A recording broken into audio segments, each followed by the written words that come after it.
Hello friends, myself Kulaipa. I'm a data engineer and I'm here to discuss about Snowflake Cloud Data Warehouse. And in this session, we will try to cover Snowflake Cloud Data Warehousing and its unique features like scale up and scale down resources. And as well as we will look at cloud data ecosystem and other key features. So let me first tell you, Snowflake is a cloud data warehouse which is built for cloud and it will deliver as a SaaS, software as a service, which means based on the storage and processing, they will charge you. So other than that, no need to have any commodity hardware or any on-premises infrastructure. And Snowflake comes with a unique architecture. So it is hybrid of shared disk architecture and shared nothing architecture. So shared disk architecture actually it will have a centralized data repository and compute instances will access to that. And whereas shared nothing, compute instances will have a portion of the data while processing. So Snowflake is hybrid of these two, which means storing area and processing area both are decoupled. And even when you are processing query, you can add number of machines to your existing cluster. So that is the unique feature of Snowflake. And let me explain you other feature like Snowflake architecture, how it works by taking query execution plan. So first of all, when user submits the query, it will reach uh, cloud service layer. So this particular cloud service layer will accept the query and it will search for cache results if the query already been executed. Otherwise, it will give it to the processing layer, query processing layer. This is the second layer. And the query processing layer executes that query by retrieving the data from Amazon S3. So the data will be stored here and results will be written to the user. So that's how Snowflake will have a three layers. One is cloud service layer and processing layer and storage layer. And other advantages of Snowflake are as your data ingestion grows, storage capacity increases automatically. So they scale up automatically without even having any manual intervention.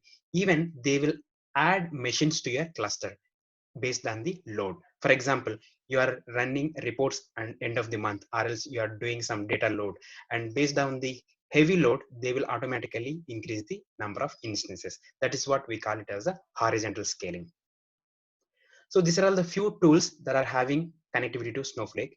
A famous ETL tools like Talent, Informatica, and Matillion. And if you look at business intelligence tool, Tableau and Power BI. And along with this, you can also compose your own application to process the data using Python, Java, Node.js. And yes, Snowflake provides you complete data protection, which means even you drop a table or database, even schema, you will be able to recollect it back because Snowflake maintains backup, automatic backup, and you will not require to do any manual backups. And other thing, infrastructure failure.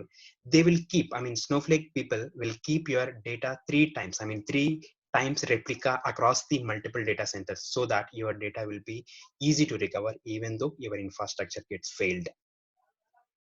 And other Snowflake key features are like table structure, especially when you're loading the data. So table organizes into micro partitions where when you're querying something, so rather hitting every micro partition, it will select a few micro partition. So Snowflake automatically does the pruning and filtering of micro partitions. And the other thing is clustering. You can also sort the data on these particular micro partitions itself, and you need to identify which column needs to be used. Basically, if you are using few columns frequently in where class or else in joining, so you can use those columns as the clustering keys. And cache results, as I mentioned, so Snowflake keeps 24 hours these cache results, and along with that, it will also maintain cache metadata information as well, so which will improve the query performance. And connectivity, yes, we have a connectivity to all the ETL tools, reporting tools, and even programming languages also like Python, you can compose applications. And other advantages, yes, scale up, scale down. Based on the load, data load, compute resources will be added automatically and they will be shut down automatically when you are not using. And time travel and fail safe. Say, for example, you have loaded the data and you updated some values and you wanted to recover the original values at particular point of time. You can use the time travel option. And fail safe. By mistake, you dropped a table. Still, they will keep a backup of your data for 90 days. That is what fail safe, and you can easily recover the data. And zero copy cloning. You can copy a table or even a database using zero copy cloning, and they will not charge for any space until unless you modify existing data, which is in cloned table. And continuous data loading, yes, you can have a continuous data loading from external sources like Amazon S3 and Azure and Google Cloud Platform, which means you can have some S3 bucket where files keep coming, and as soon as files arrives, you can directly load them into Snowflake table. That also you can set it up. And secure data sharing. Once you are ready with your data, cleansed data and transformed data, you can give it to the non-Snowflake accounts and Snowflake accounts without modifying. I mean, you can give just select options to them. So that's how you can share your data securely.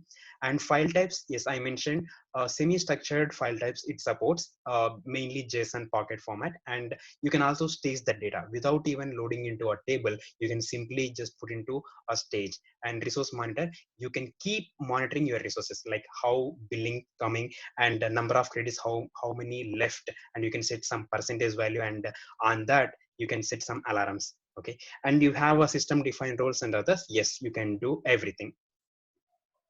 And demo, I just wanted to take you through the demo by loading the data into Snowflake stays and tables, and as well as time travel and fail safe in Snowflake, and why we do it and how we do it. Yeah, we'll see. So time travel is something that, yes, you modified some data to the existing table, but still you wanted to see the original data. So that is where we use time travel.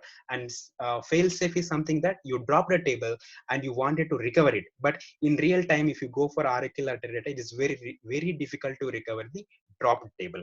So let me go back to the hands-on. Yes, here if you look at here, I'm going to drop the table, existing table. And let me create a new table. Yes, I have created a table. And let me insert a single entry where ID, name, and location. And let me query this particular table. And I'm going to set the timestamp to UTC. And let me capture the timestamp. I'll just copy it and then paste it in the window. This is just for my reference. Okay, and now I'm going to update the entry for ID 12110 location to Mumbai. And now I wanted to see the original data before this update. So I'll just give the timestamp like this. This is the syntax. Select star from table name and add command we have to use. And let me query this. You see the value is Bangalore, but we have updated this particular location to Mumbai, but still I can access. That is what time travel. And next we will see, we will drop the table intentionally and we will try to select this particular table and we will get the message as the table does not exist, but you can just recover by using undrop table. So let me do this. Yes, our table has been recovered. Yes, the data is there. So if you want to do this in regular RDBMS, it is very difficult. Now this is done. Let me go back to a table data load. First we will load into a stage and then followed by a table.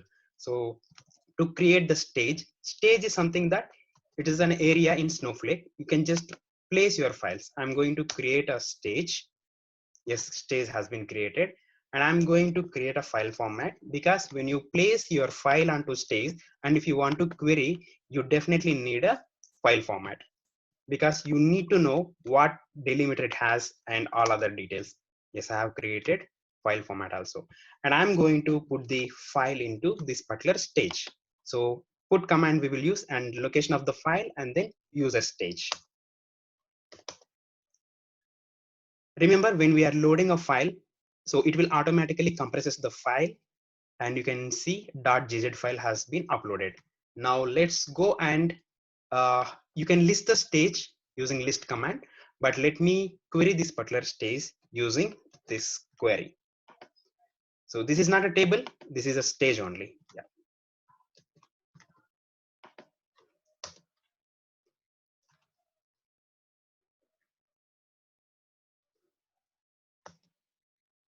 Yep, something wrong. It's select metadata.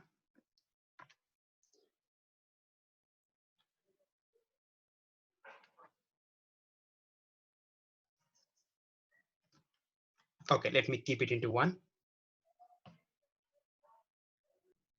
Sorry, there was some copy paste error. Yeah, I can display the data directly by querying the stage, not even the table.